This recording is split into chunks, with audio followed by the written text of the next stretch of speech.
Nous allons vous raconter des histoires vraies et pas très drôles. Des tragédies dans le secret des couples et des familles, à l'abri des regards.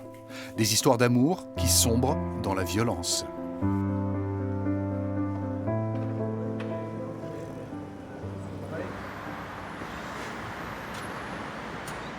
Alors ici, nous sommes sur le dispositif Eaux Vives. C'est le lieu où sont hébergés les auteurs de violences conjugales. Donc il y a des espaces collectifs ici, la cuisine, la salle à manger, le salon derrière. Et aux étages, nous avons des espaces privatifs avec leurs chambres où ils sont hébergés individuellement. Merci en tout cas. Contrôle judiciaire et interdiction de contacter les conjointes, c'est la règle. Ici, grâce à un psychologue, Pierre s'est souvenu des relations violentes entre ses parents. Quand j'étais petit, j'avais une scène que j'étais bloqué à 5 ans, j'étais bloqué mais je ne savais pas. J'étais accroché après les jambes de ma mère, je criais, je pleurais. Ça fait combien de temps que vous êtes là? Le 3 janvier 2020, j'étais KO. J'étais voir le procureur, il m'a dit mais violence conjugale, on a mal, on est très mal, très très mal. Le soir je pleure, je pleurais pendant 15 jours. 15 jours. Et puis plus je pensais à ma femme, plus ça me faisait mal, plus je me faisais souffrir. Vous avez vécu combien de temps avec elle? 40 ans. Éloigner les hommes du domicile, c'est un atout pour la justice, parce que la peur des représailles dissuade les femmes de porter plainte.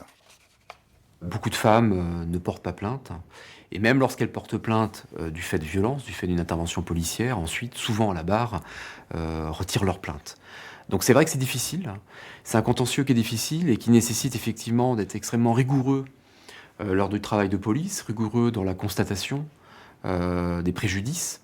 Alors souvent nous avons quand même des certificats médicaux, on essaye également d'avoir le témoignage parfois des proches, des enfants qui sont victimes. Le dispositif de Vesoul existe depuis 10 ans.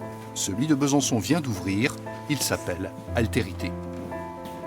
Dans un premier temps, ils sont plutôt sous le choc de la garde à vue. Et ils sont dans des premières inquiétudes à vouloir contacter leur employeur, récupérer quelques affaires. Donc on leur laisse quelques jours pour reprendre un petit peu leurs esprits et on commence le travail réellement au bout de quelques jours.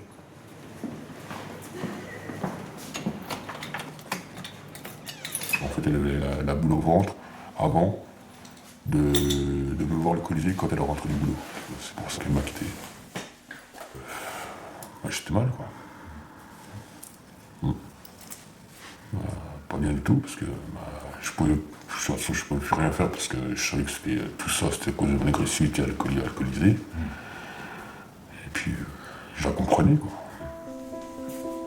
Héberger les hommes violents loin de chez eux, proposer une prise en charge psychologique ou médicale. Selon les premiers bilans, le taux de récidive est faible.